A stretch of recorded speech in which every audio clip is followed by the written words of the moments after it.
Very good morning, students. So today's topic is psychological aspect of cancer and nursing management. Okay, so this is the topic from oncology. Okay, तो यानी क्या है, ये oncology chapter का ही एक topic है जिसमें कि क्या होगा, जो कैंसर पेशेंट है उनका साइकोलॉजिकल एस्पेक्ट, यानी कि साइकोलॉजिकली वो लोग क्या सोचते हैं जब उनको कैंसर होता है और हम उसका मैनेजमेंट कैसे करते हैं. ओके, तो ये हमारा टॉपिक है.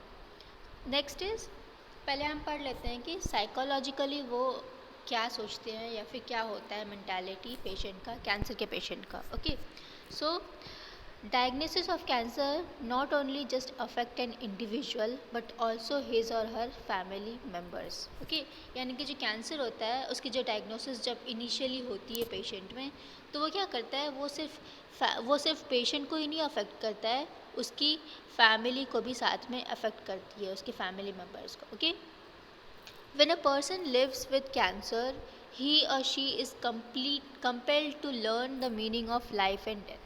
ओके, जब भी किसी पेशेंट को कैंसर डिजीज़ होता है, ओके, तो क्या करेगा वो, ही और शी यानी कि कोई भी हो सकता है, मेल और फीमेल, तो वो क्या होगी, वो लाइफ की डेथ और लाइफ कैसे जीते हैं, ठीक है, हमें वो सब कुछ अच्छे से समझ में आने लग जाता है. ओके, तो ये क्या है, साइकोलॉजिकली पेशेंट के माइंड में क्या चल रहा होता है वो हम बोल सकते हैं. ओके, यानी कि साइकोलॉजी उनको क्या पता, साइकोलॉजिकली वो लोग क्या सोचेंगे कि मे बी उनकी डेथ हो सकती है, मे बी वो लोग शायद अलाइव भी रह सकते हैं, बट उनको क्या हो, उनको उनकी लाइफ की कीमत उनको पता चल जाती है. Okay, now next is, cancer patients are psychologically and mentally disturbed and have many other associated problems. Okay, तो जो कैंसर पेशेंट होते हैं वो उनको सिर्फ कैंसर ही नहीं होता है, वो साइकोलॉजिकली ही परेशान नहीं होते हैं बल्कि मेंटली भी बहुत ज़्यादा डिस्टर्ब होते हैं. Okay, and have many associated problems, और जिसकी वजह से क्या होगा, उनको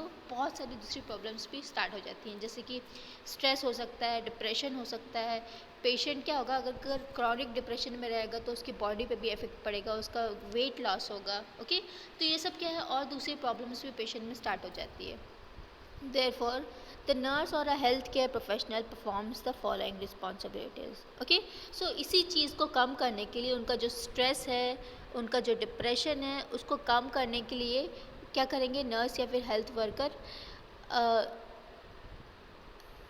ठीक है, जो स्ट्रेस है और जो डिप्रेशन है उसको कम करने के लिए क्या करेंगे, कुछ रिस्पॉन्सिबिलिटीज़ वो लोग पूरी करेंगे. ओके, कैसी रिस्पॉन्सिबिलिटीज़, उनको हेल्थ केयर दे करके.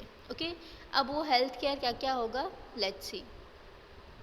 तो फर्स्ट क्या है, हमारा एम एंड ऑब्जेक्टिव क्या है, साइकोलॉजिकल केयर देना पेशेंट को.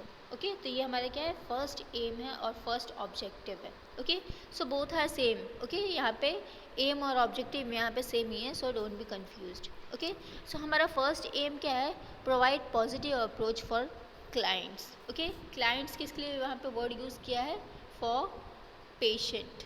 ओके, पेशेंट के लिए यहाँ पे वर्ड यूज़ किया है क्लाइंट. ओके, सो फर्स्ट क्या है, provide positive approach for clients, यानी कि हमें पेशेंट को क्या करना है, मोटिवेट करना है कि वो कैसे उसके डिजीज़ से फाइट करे, कैसे वो खुद को पॉजिटिव रखे, कैसे वो डिजीज़ को लेकर के अपना पॉजिटिव अप्रोच दिखाए. ओके, तो हमें हर तरीके से पेशेंट को मोटिवेट करना है कि वो ट्रीटमेंट क्यों ले और ट्रीटमेंट से क्या होगा, उनका लाइफ कितना बच सकता है. ओके, सब उनको सब सच्चाई भी बतानी है, लेकिन साथ साथ क्या करना है, उनको रियलिटी से भी जुड़े हुए रखना है. ओके, सो फर्स्ट क्या है, provide positive approach for clients. Okay, now next is provide support for the family. Okay, तो फैमिली क्या है, वो भी बहुत ज़्यादा डिप्रेस, दुखी होंगे, स्ट्रेस होंगे, अपने जो रिलेटिव है उसको, अपने जो उनके जो रिलेटिव है जिसको कैंसर हो उसको लेकर के. ठीक है, तो हमें क्या करना है, उनको भी मोटिवेट करना है, उनको क्या करना है, मैक्सिमम सपोर्ट देना है. ओके, ना third is promoting positive self concept. Okay, तो हमें उन दोनों को लेकर के क्या करना है, उनके जो माइंड में क्या करना है, हमें पॉजिटिव सेल्फ कॉन्सेप्ट देना है. ओके, सो तो आप पेशेंट को पॉजिटिव सेल्फ कॉन्सेप्ट कैसे बोल सकते हो कि कैसे जैसे आप उनको मोटिवेट कर रहे हो, उनको लाइफ को लेकर के कोई अच्छी चीज़ों के बारे में बात करके. ओके, सो हमें इस तरह से क्या करना है, उनको प्रमोट करना है कि वो पॉजिटिव सोचे हमेशा, कि उनका जो रिलेटिव है या फिर जिसको भी कैंसर हुआ वो जल्दी से जल्दी ठीक हो जाएंगे, after treatment. Okay, next is promoting coping. Okay, promoting coping का क्या मतलब होता है? यहाँ पे कोपिंग का मतलब क्या है?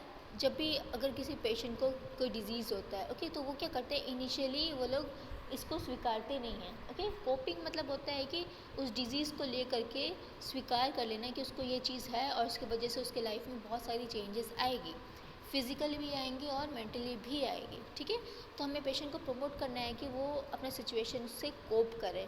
ओके, उसको स्वीकार कर ले. तो अभी पेशेंट में क्या क्या चेंजेस आएगा जिससे उसको कोप करना है? ओके, तो पेशेंट में क्या आएगा? बॉडी इमेज में चेंजेस आएगा. ओके, कैसे?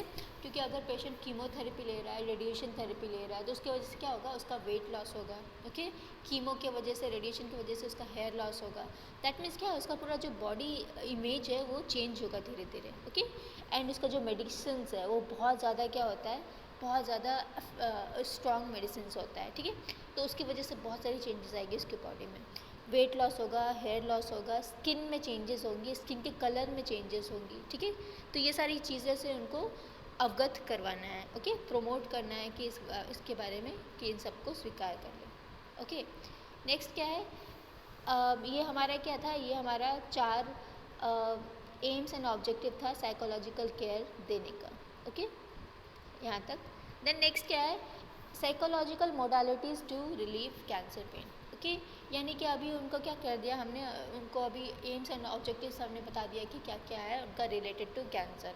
ओके, ना अब हमें क्या करना है कि साइकोलॉजिकली वो लोग क्या क्या चीज़ें कर सकते हैं कैंसर के पेन को रिलीव करने के लिए. ओके, क्योंकि कैंसर का पेन है अगर 100% बॉडी है, ठीक है, तो उसमें से क्या होगा?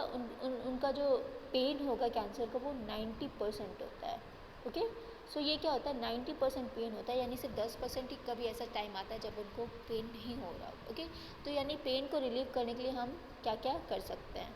ओके, तो फर्स्ट क्या है? हमें उनको रिलैक्सेशन टेक्निक बतानी है. ओके, रिलैक्सेशन टेक्निक क्या क्या होती है? जैसे कि हम उनको पेशेंट को क्या क्या बोल सकते हैं कि वो slow and rhythmic breathing exercise करें. ओके, सो हम पूरा ही पढ़ लेते हैं. चलो. A simple relaxation technique consists of abdominal breathing at slow rhythmic rate. Okay, so the first relaxation इससे हो सकता है कि अगर वो breathing exercise करे. Okay, next क्या है? Patient में close his or her eyes and breathe slowly and comfortably. Okay, patient को हमें meditate करने के लिए बोलना है कि वो slowly and comfortably क्या करे? आँख बंद करके breathe ले. Okay, then constant rhythm can be maintained by counting silently and slowly with each inhalation and exhalation. Okay, यानी कि एक बार इन्हाल करने के बाद में वो स्लोली काउंट करे और फिर इसको एक्सहाल करे. ठीक है, तो ये क्या होगा? रिलैक्सेशन टेक्निक है जो हमें पेशेंट को बोलना है करने के लिए to relieve cancer pain. Okay, now next is guided imagery. Guided imagery का क्या मतलब होता है? गाइडेड इमेजरी होता है कि हम उनको मेंटली कुछ इमेजिन करवा करके उनको रिलैक्स करवाएं. ओके, सो गाइडेड इमेजिनरी मतलब क्या होगा? Guided imaginary for relaxation pain relief may consist of combining of slow rhythmic breathing with mentally image of relaxation and comfort. Okay, so imaginary guided क्या होता है? हम उनको रिलैक्सेशन टेक्निक, ये रिलैक्सेशन टेक्निक की तरह ही है जिसमें क्या बोलेंगे? हम उनको स्लोली ब्रीथ करने के लिए बोलेंगे और फिर उनको मेंटली अगर उनको कुछ बहुत पसंद है तो उसको बोलेंगे हम कि वो इमेजिन करें. ओके, तो ये क्या होता है? Guided imaginary. Next is meditation technique. Meditation मतलब हमें पता है क्या होता है? Slow relaxed deep breathing exercise करते हैं, उसको हम क्या बोलते हैं? मेडिटेशन. ओके, तो पेशेंट को मोटिवेट करना है कि वो मेडिटेट करे. ओके, योग है तो वो करे. ओके, देन क्या है? Music therapy. म्यूज़िक थेरेपी क्या करता है? It slow quite music is best and helpful for the person is in comfort and able position and can close his her eyes and try imagining himself as a healthy being. Okay, so music therapy क्या है? एक best therapy है जिससे क्या कर सकते हैं? हम जो पेशेंट की जो पेन है उसको रिलीफ थोड़ा बहुत कर सकते हैं. ओके, उनको स्लो म्यूज़िक स्टार्ट करके फिर उनको हम बोले कि हम वो कोई ब्रीदिंग एक्सरसाइज करें तो that will be beneficial for patients and for the relieve of pain. Okay, now next is humour therapy. अच्छा, ह्यूमर मतलब क्या होता है? हमने बहुत बार कभी कहा होगा किसी को कि तुम्हारा सेंस ऑफ ह्यूमर बहुत अच्छा है। ओके, सेंस ऑफ ह्यूमर में ह्यूमर का मतलब क्या होता है, वो चीज़ जिससे कि हम किसी को हंसने के लिए मतलब हम किसी को हंसा सकें उसको। ओके, तो इसको क्या बोलते हैं, ह्यूमर बोलते हैं। ओके, तो ह्यूमर थेरेपी हम क्या कर सकते हैं, पेशेंट को कोई भी कॉमेडी फिल्म दिखा सकते हैं, कॉमेडी फिल्म हो सकता है, फिर कोई मैगज़ीन हो सकता है। ओके, या फिर कोई जोक हो सकता है। ठीक है, तो ऐसी कुछ चीज़ें जिसकी वजह से कि पेशेंट है उसको थोड़ा सा लाफ्टर या फिर कोई खुशी मिले। ओके, तो हम क्या करेंगे, उसको क्या कहते हैं, ह्यूमर थेरेपी। ओके, तो ये टोटल क्या है, ये टोटल 5-6 थेरेपीज़ है जिससे कि हम क्या कर सकते हैं, कैंसर के पेन को रिलीव कर सकते हैं। Okay, and AIIMS and objective तो हमें पता ही है क्या क्या होता है, कि providing positive approach for clients, then providing support for family, and promoting positive self concepts and promoting coping. ओके, तो ये क्या था हमारा psychological aspect of cancer and nursing management. Okay, thank you.